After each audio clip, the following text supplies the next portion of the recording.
And if these allegations are true, what does it mean? How damaging is it? We're going to unpack this explosive affidavit for a then 9-year-old girl. But now, it was 6:14 in the morning when the first police car pulled into the long gravel driveway.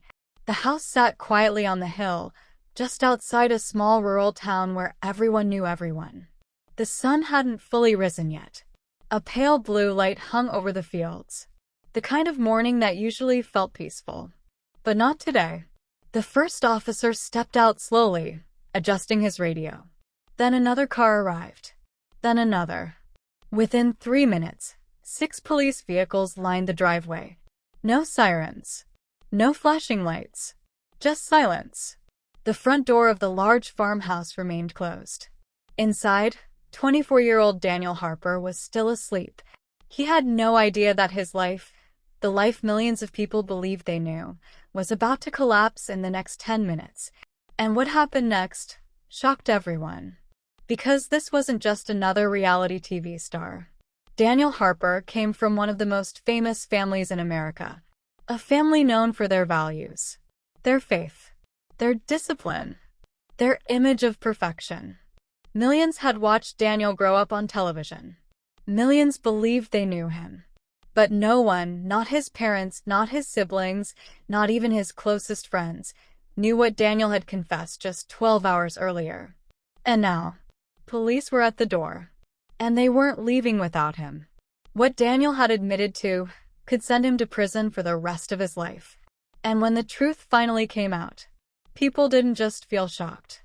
They felt betrayed. Because this time, it was worse than anyone imagined. And the first person to realize something was wrong was his younger sister. For nearly 15 years, the Harper family represented something rare in modern television. They weren't famous for drama. They weren't famous for fights. They were famous for being different. Their show, Growing Harper, first aired when Daniel was just 9 years old. It followed the daily lives of a large, conservative family living in rural America. 16 children. Strict rules. Simple living. Faith-centered values. At first, viewers tuned in out of curiosity. But slowly, something changed. People started connecting with them. Parents admired their discipline. Viewers found comfort in their structure. The Harpers became more than just reality TV stars. They became a symbol. A symbol of stability. A symbol of family.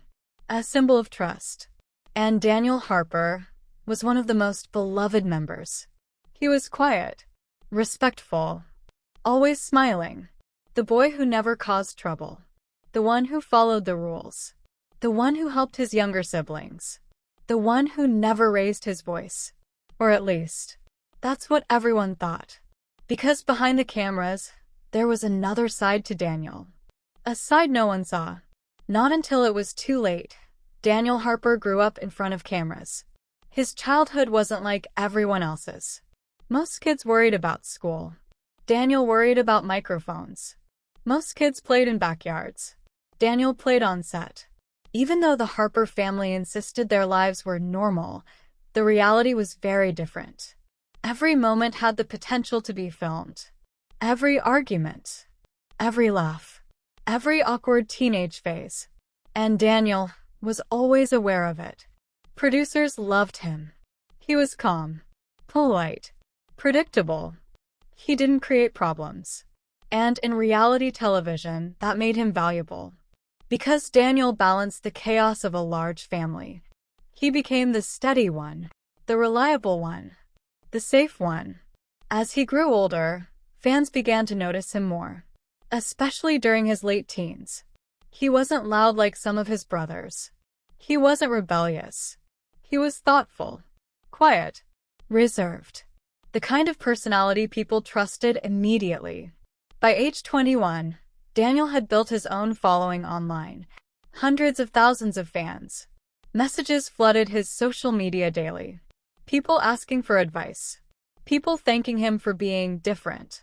People calling him a role model. And that's when something subtle started to change. Not publicly.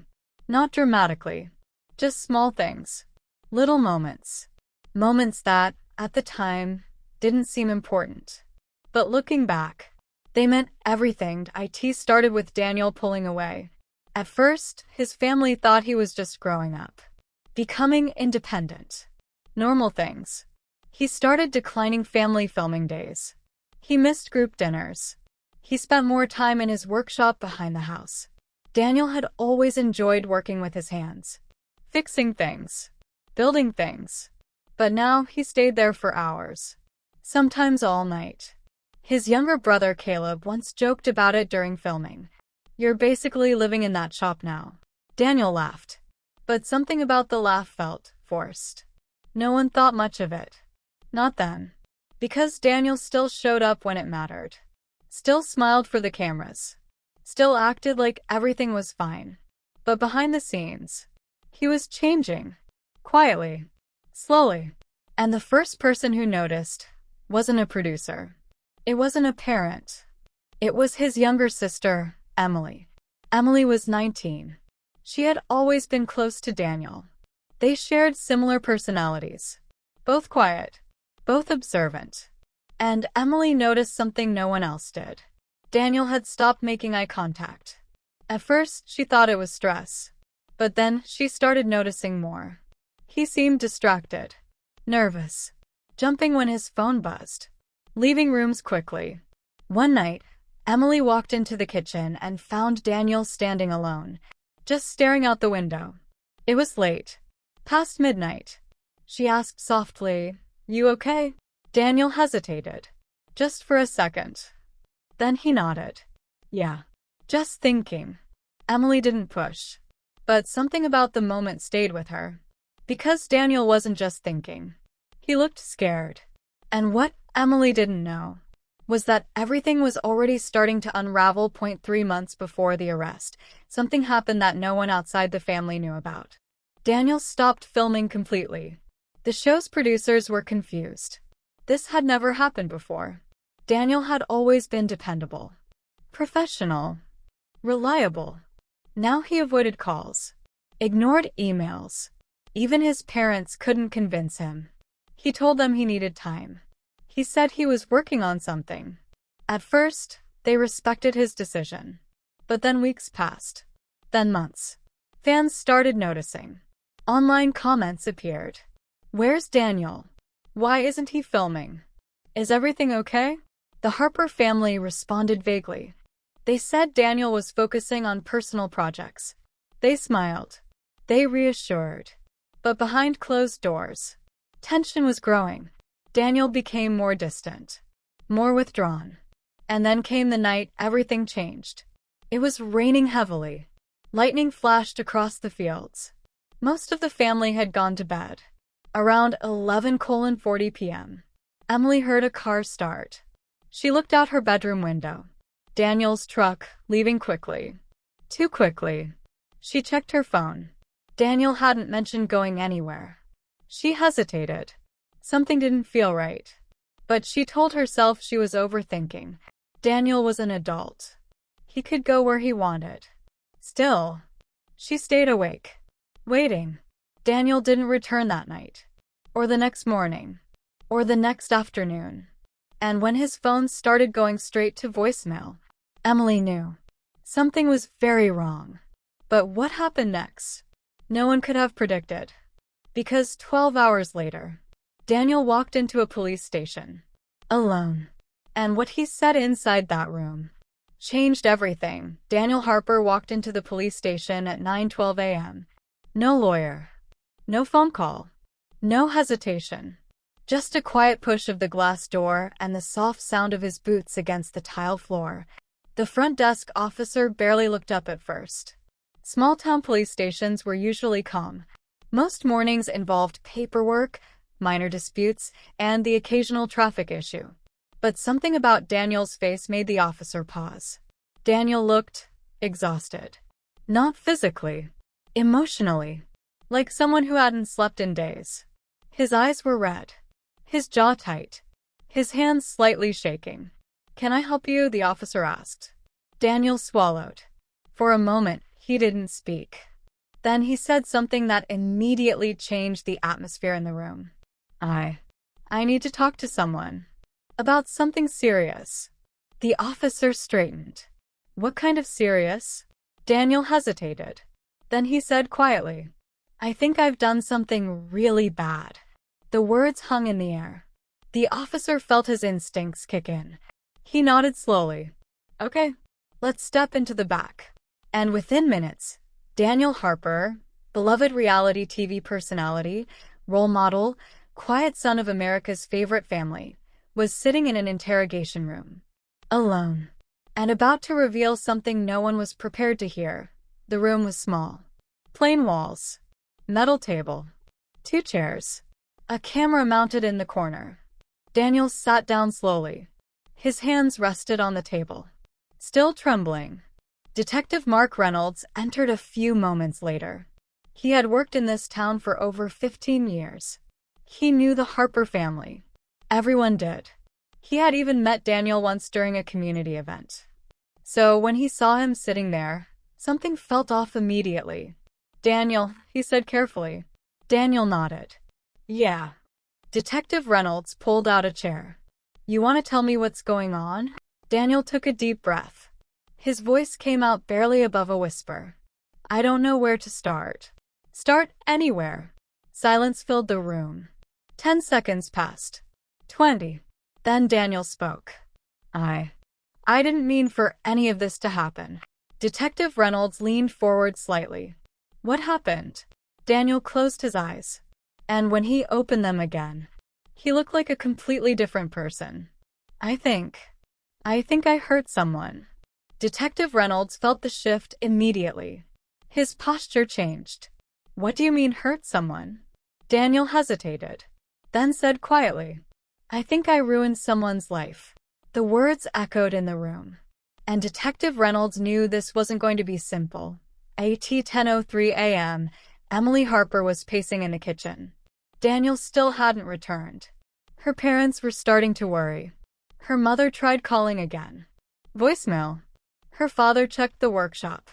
Empty. Daniel's truck still gone. The tension in the house slowly thickened. This wasn't normal. Daniel never disappeared. He always told someone where he was going. Always. Emily couldn't shake the feeling in her chest. That quiet voice telling her something was wrong. She sat down. Checked Daniel's social media. Nothing. Last activity. 2 days ago. Her phone buzzed. Her heart jumped. But it wasn't Daniel. Just a group message. She sighed. And then something strange happened. Her mother walked into the kitchen holding Daniel's tablet. I found this in his room, she said. Emily looked up. Was he using it? Her mother shook her head. No, but it was left open. Emily felt a sudden chill. What do you mean? Her mother turned the screen toward her. It was an email draft. Not sent. Just sitting there. Half written. Emily leaned closer. And as she read the first line, her stomach dropped. Because the message began with, if you're reading this, it means I finally told the truth. Emily froze. Her mother read silently beside her. The room suddenly felt smaller. The next line read, I know this will destroy everything. Emily's hands started shaking. Her father entered the room. What's going on? Neither of them answered immediately, because they were still reading. And each word made the silence heavier. I never meant for it to go this far. I thought I could fix it. But I can't carry this anymore. Emily stopped breathing for a moment. Her father stepped closer. What is it? Emily looked up slowly. Her voice barely came out. I think Daniel's in trouble. And at that exact moment, Detective Reynolds leaned forward in the interrogation room and asked the question that would change everything. Daniel, who did you hurt? Daniel swallowed. His voice cracked. I don't know how to say this. Detective Reynolds stayed calm. Just tell me what happened. Daniel stared at the table. Then he said something that instantly shifted the case from confusing to serious. 3 months ago, I met someone. Detective Reynolds nodded. Okay. Daniel continued. It wasn't supposed to mean anything. He paused. I thought it was just conversation. His breathing grew heavier. But then things got complicated. Detective Reynolds watched closely. Complicated how? Daniel rubbed his hands together.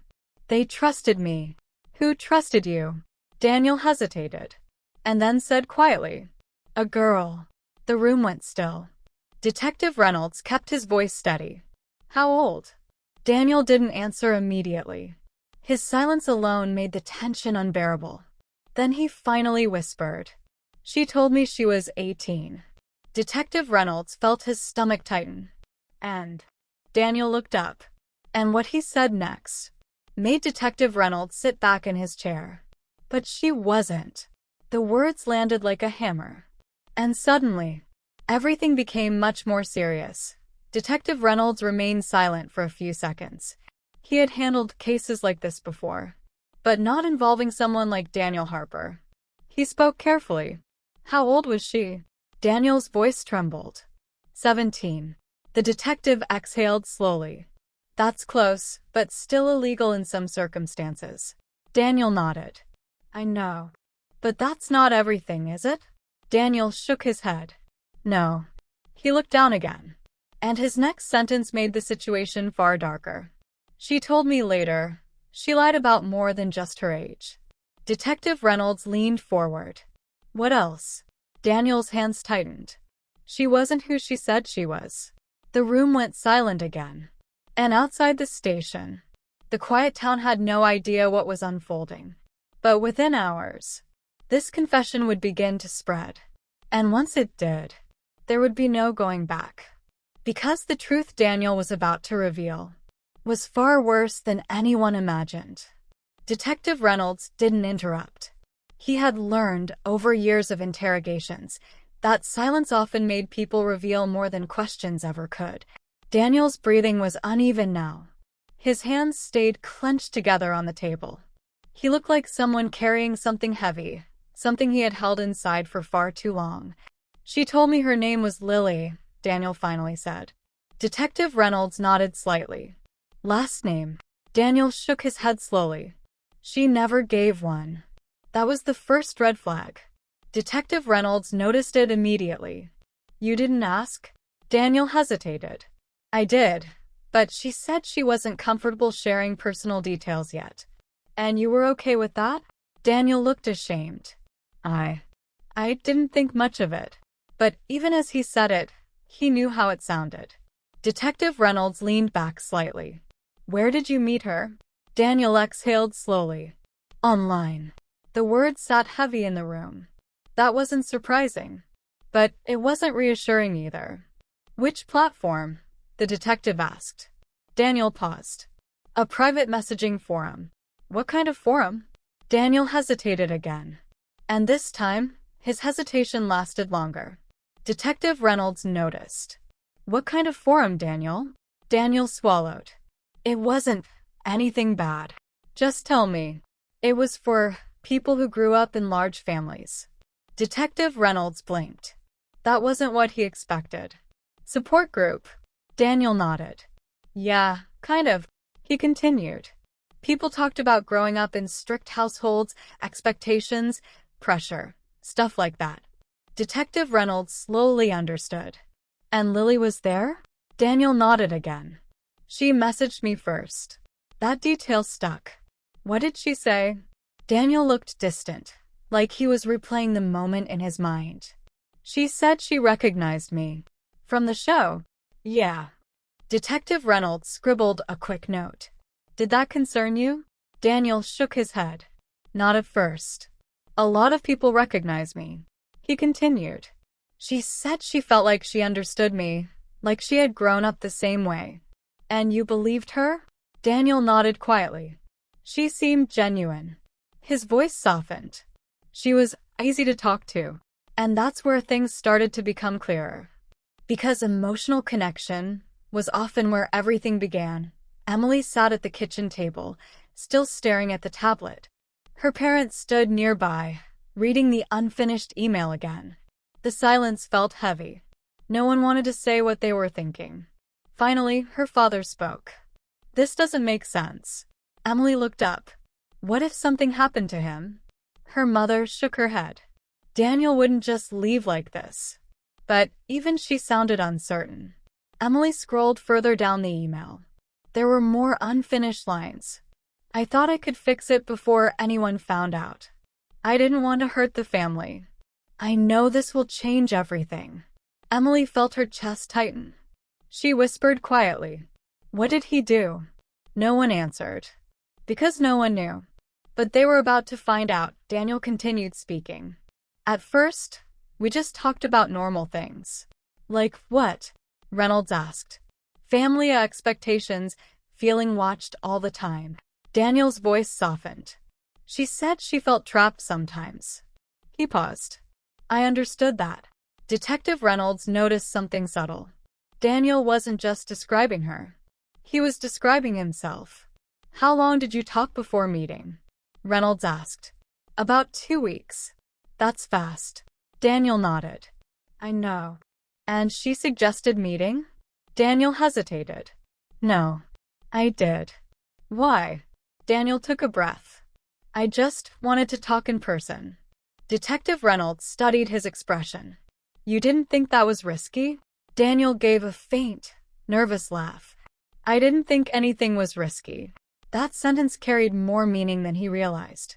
Because sometimes people don't recognize danger until it's too late. It was at a coffee shop, Daniel said. Which one?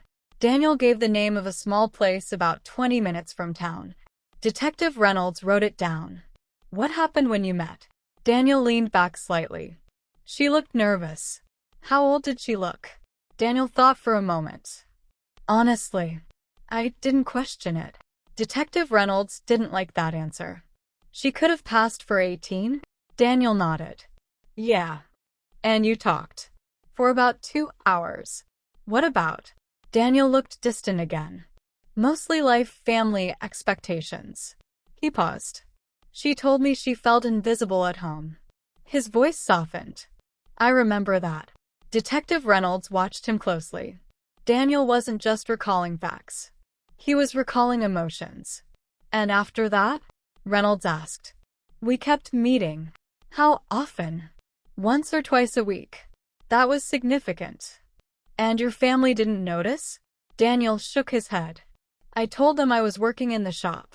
That explained the distance. Emily noticed.